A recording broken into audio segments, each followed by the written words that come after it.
በስመ አብ ወመንፈስ ቅዱስ ሰው ያ እሳት ያልኩሽ ነገር ማለት ነው። አንዳንዴ ግን የሆነ ቁጭ ብለሽ አስበሽበት አታውቂም? ሁሉም ሰው ቢጠላኝ ብገላገል እግዚአብሔርን አይደለ ቢጠላኝ ሁሉም ሰው ብሎ አንዳንዴ እኮ እንደዛ እግዚአብሔር ነው እንጂ አስባለሁ እንደዛ ሁሉም ሰው ቢጠላኝ አንዳንዴ ይመጣብኛል። የእውነት ግን ነው በጣም ሰው አስደሳች ስትሆኝ ኧረ ጠልቶኝ ባርፍ ምን ባልጠበቁ በቃ ከዛ እሷ ነገር እውን ሆነች ባይሰው እንዳለ ይጠላኝ ነገርሽ እንዳለ ነው የምልሽ። ያው አወራቸው የነበሩ አክትረሶች ነበሩ፣ አክተሮች ነበሩ፣ ሴሌብሪቲዎች ኢትዮጵያ ውስጥ ሜሴጆቻቸውን ዲሊት አድርገው ይሄ ባለቅ ያለው አንፎሎ ያደረጉ እግዚአብሔር አውቃቸዋለሁ። አሁን ማስታወሳቸዋለሁ ስማቸው። አንዳንዶቹ ለማውራት ይሞክራሉ፣ አላወራቸውም። በክፉ ጊዜ ጎን ላይ የማይሆን ሰው ታውቀዋለህ። ግን የዛኔ አንድ አዶናይ ነበርኩኝ። ኢቭን ፋሚሊ ቤተሰብም በቃ ላይ ማመን አቅቷል። አስቢ እስኪ በምን መሄድ እንደሚሄዱ እነሱ እኔን ተይኝና አዎ በቃ ማዘራውን ሰዎች ጎረቤት እየሄዱ ይነግሯት ነበር ምንድነው ነገር። ከዛ ማዘር ደውላ በቃ ተጨናንቃት ነገር አይደለም ምንድነው ምናምን በቃ እንደውም አታሳየኝም ስሜቶቿ። ግን ከኔ ኋላ ያለው በጣም እንደምታለቅስ እርግጠኛ ነኝ፣ በጣም እንደምትሰቃይ። ፋዘርም አስቢ የፋዘርም አታዩ ባሻ። ግን ብቻዬን ቆምኩኝ በረንዳ ላይ ቁጭ ብዬ ሁሌም አስታውሳለሁ። እዚህ አዲስ አበባ ሆቴል ላይ አያለሁ፣ አዲስ አበባ አያታለሁ። አንድ ቀን ይመጣል ሁላችሁም ይገባቸዋል ያልኩት ነገር። አሁን ችግር የለውም ምንም አልፈርድም። ግን ነፃነቴ ግን አውጃለሁ። ሁላችሁም ስለጠላችሁኝ ለራሴ መቆም ጀምሬያለሁ። ተመስገን። አዶናይ ከአዶናይ ጋር ሆነ። እግዚአብሔር ነው እንጂ ከራስ ጋር ማውራት ጀመርክ። በቃ ተመለሰችና ያቺ ድምጽ ከኔ ጋር እንደዚህ ተሳሰርኩኝ። ታውቂያለሽ ከማንም ሰው ፍቅር አልጠብቅ፣ ይሁን አድንቆት አልጠብቅ፣ ጭብጨባ አልጠብቅ። ቢጠሉኝ ቢተርቡኝ ቢወዱኝ ምንም ለኔ ወደውኝ ነበረ በሞቲቬሽን ያ የኔ ቆንጆ እያልኩኝ ጊዜ። ከዛ ደግሞ ያ የፖኑ ነገር ሲመጣ ደግሞ እንዳለ ሀገር ሙሉ ጣላኝ። ያ ሁሉ ያረኩት ነገር ተረሳ። ገባሽ አይደለ? አሁንም ስቲል ባይዞ እንደዛ ነው የሚሉት አንዳንድ ሰዎች። ምን አድርገው ነው ይሄ ልጅ የኔ ቆንጆ አለ ከዛ በኋላ እንደዚህ ተናገረ እንደዚህ ሆነ ይላሉ። ግን ያ ስንት የመከርኩት ምክር አለ ተረሳ። ባንዲያ ሰው ሁሉ ጠላኛ። ይወዱኝ የነበሩ ሰዎች በጣም አሪፍ ቪዲዮ ይሰሩ የነበሩ ሰዎች በኔ ተገልብጠው እኔ ሲሰድቡኝ ይስድ ሲሉ እግዚአብሔርን አየኋቸው። ላይካቸው 80 ምናምን ሺህ፣ ኮሜንታቸው 6-7 ሺህ። እነዚህ 7 ሺህ ሰዎች ደግሞ እኔን እየጠሉ እያንቋሸሹ አቤት የተሰማኝ ነፃነት፣ ኃላፊነት ወረደ። በቃ ነፃነት ተሰማኝ። ያየበት መንገድ ይገርማል። የዛን ሞመንት ምን ልበልሽ፣ አንተ ተደሰትክብኝ አልተደሰትክብኝ አባት ያገባኝ እንደፈለከው በቃ እንደፈለከው አዶናይ እንደሚፈልገው ሰው አለ። ደበረ አልደበረሽ አንቺ ምን አገባኝ። የራስሽ ህይወት ኑሪ፣ የራስሽ ህይወት። በቃ ስወጣ ወደ ውጭ ምልሽ ኮራብዬ ነው የምንቀሳቀስ። ሬስቶራንት ስገባ ምናምን ኮራብዬ ሱፌን አድርጌ እገባለሁ ምናምን። ሰው ሲያወራኝ እኔ አንተ እንትን እዚህ ሱስ አለብህ ምናምን ይሉኛል ይላል። ግን ሰው እንደዚህ ፊት ለፊት የእውነትህን ነው እግዚአብሔርን ምን ትላለህ? እንደ ቀልድ እኮ ነው ለነሱ እኮ በቃ እንደ ጓደኝነት የተለመደ ነው። እየተረቡ ምናምን አንዳንድ ሰዎች እንትን ሲሉ የሚሉ እኔ ላይም እንደዛ መጥቶ ለማድረግ ይሞክራሉ። ከዛ አይናቸው እያዩ በክብር በስነ ስርዓት አወራቸዋለሁ። ሰላም ጤና ይስጥልኝ እንደምን አለ እመልሳቸዋለሁ። ወዲያውኑ እዛው እያሉ ቦታቸውን መስመራቸውን። እንዴት ነው ኮንትሮል የምታደርገው ኢሞሽንህን? ምንም ኢሞሽን የሚባል ነገር የለም። ኢሞሽን ስልሽ በቃ ከስሜቴ በላይ ነኝ እኔ።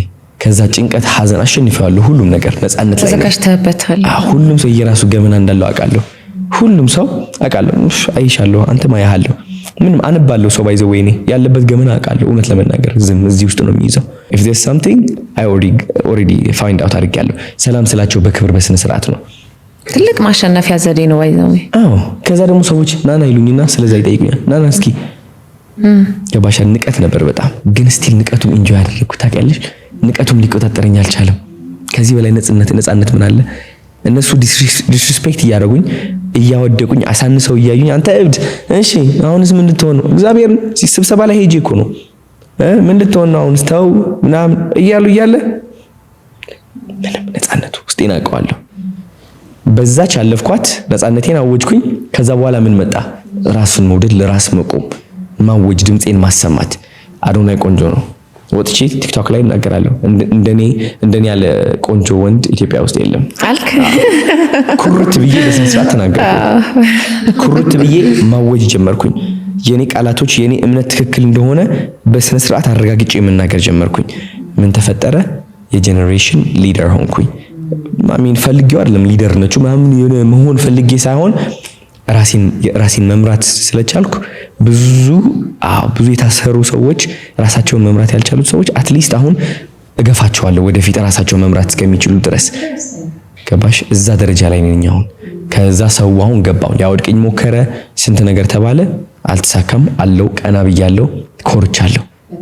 ገባሽ? ሰው ራሱ የሚያጠፋበት ነገር ነው የደረሰብኝ። እኔ ተደብቀው የሚውሉበት ነገር ነው የደረሰብኝ። ኩርት ብዬ እወጣለሁ። የታባቱ ገባሽ? የታባቱ የመጣው ይዛኔ ነው የታባቱ ገባሽ? አሁን እንግዲህ ከራሳችን አልፈን ብዙ ሰዎች እየወጡ ነው፣ ሰብረው እየወጡ ነው።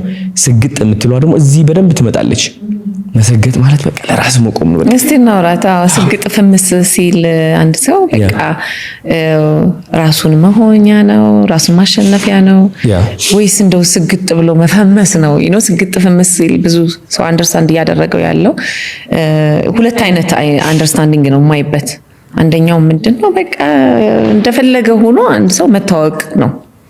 ሁለተኛው ደግሞ በቃ ራስን በደንብ አዳምጦ ራስን ሆኖ አሸንፎ የሚፈልጉትን ነገር ማድረግና ማግኘት የሚል ሐሳቤ አይበታለሁና አንተ ደግሞ የስግጥ ፍምስ ባለቤት ስለሆንክ እና መስራች፣ ስለዚህ አብራራልን በደንብ አይደል? ፍምስ ማለት ምንድነው? መፈመስ መታወቅ ነው። ሁሌም የስኬት ማማያ ላይ ስትሆኚ ትታወቂያለሽ። የማርኬቲንግ ላይ ይሁን ዲጄ ሁኚ። አሁን አንቺ ማያ ፕሮዳክሽን አለ ይታወቃል። በእርግጠኝነት በብዙ አርቲስቶች ስኬት ላይ ስለደረስሽ ነው። ስኬት ላይ ባትደርሺ አትፈምሽም ነበር። ስለዚህ ፍምስናና ስኬት እኩል ናቸው። አሁን አንድ የመርካቶ መጋረጃ የሚሸጥ ሊኖር ይችላል። በጣም ቀውጠኛ ኃይለኛ የሚሸጥ ስኬታማ ከሆነ በቃ የሚሰራ ከሆነ ያ ሰው መፈመሱ አይቀርም፣ መጣ ይባላል። አረ የዚህ መጋረጃ በቃ መጣ ሸጠብን እኮ ወሰደብን ስራ ይታወቃል በእርግጠኝነት። ስለዚህ ፍምስ የሚለው ነገር ይሁን ትኩረት ፍለጋ በቃ እንትን ማድረግ ሳይሆን የስኬት ውጤት ፍምስና ነው። ግዴታ ነው ይሄ፣ ማምለጥ አትችይም። ወይ ስራሽ ይፈምሳል ወይ አንቺ ትፈምሻለሽ፣ ሁለቱም ወይም ሁለታችሁ ትፈምሳላችሁ። ግን ስግጥስ ምንድነው? አይ ቲንክ ስግጥ ማለት ድምጽህ ከፍ ማድረግ ነው። እጅ አውጣ ስትባል እንደዚህ ማውጣት ሳይሆን እንደዚህ ማውጣት ነው። አሁን ትምህርት ቤት ላይ ለምሳሌ አንድ መምህር እድል ይሰጠናል አይደለ? እቺ ጥያቄ ይጠይቃል፣ መልሷን እናቃታለን እኮ እኛ። ግን እንዳይተርቡኝ ቢስቁብኝ በሳሳት ልክ ባልሆንስ ብለን እንድች እንላለን አይደል? ምን አለ አጋጥሞናል አይደል? ስንሳሳት ተተርበን የለ? በጣም ልክ ነህ። ስለዚህ እጅ አውጣ ስትባል እንደምትል ታውቀዋለህ እኮ መልሱን ታውቃለህ። ሰግጠ እኔም አውቀዋለሁ በተሳሳት ምን ኦኬ በቃ አውቀዋለሁ፣ ትሰግጣለህ አውቀዋለሁ። ከዛ ስትጠየቅ መልሱን እንደዚህ ተሳስተሃል ክላሱ እንግዲህ ስግጥ ሌላ ጥያቄ ይመጣል። ታውቃለህ ስግጥ። ሶስተኛ ጥያቄዋ በጣም ከባዷ ጥያቄ ልትሆን ትችላለች። መልሷ ግን አንተ ታገኛታለህ ሌሎቹ ሳያገኟት which is try በቃ መሞከር በቃ ታውጣለህ። እጅ ላይ መሰገጥ ማለት መውደቅ መነሳት ምንም አይመስልህ።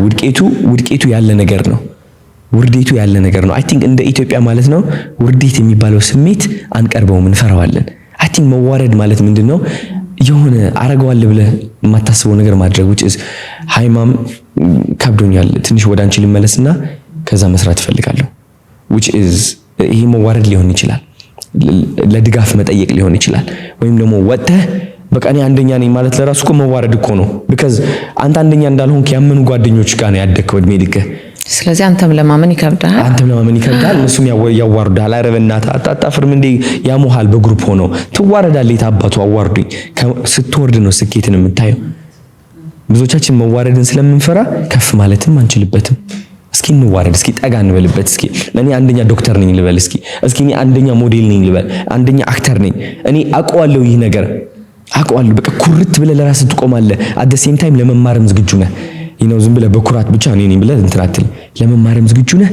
ኩርት ያልክ ነህ። ራስህን ታደንቃለህ፣ ትወጣለህ። ድምፅህን 50% ሳይሆን 100% ታወጣዋለህ። ሐሳቦችህን 100% ታምናቸዋለህ። ሜቢ አንዳንዴ ልትሳሳት ትችላለህ። ተማርበት፣ ይቅርታ ጠይቅ፣ እለፈው፣ ሂድ እንደገና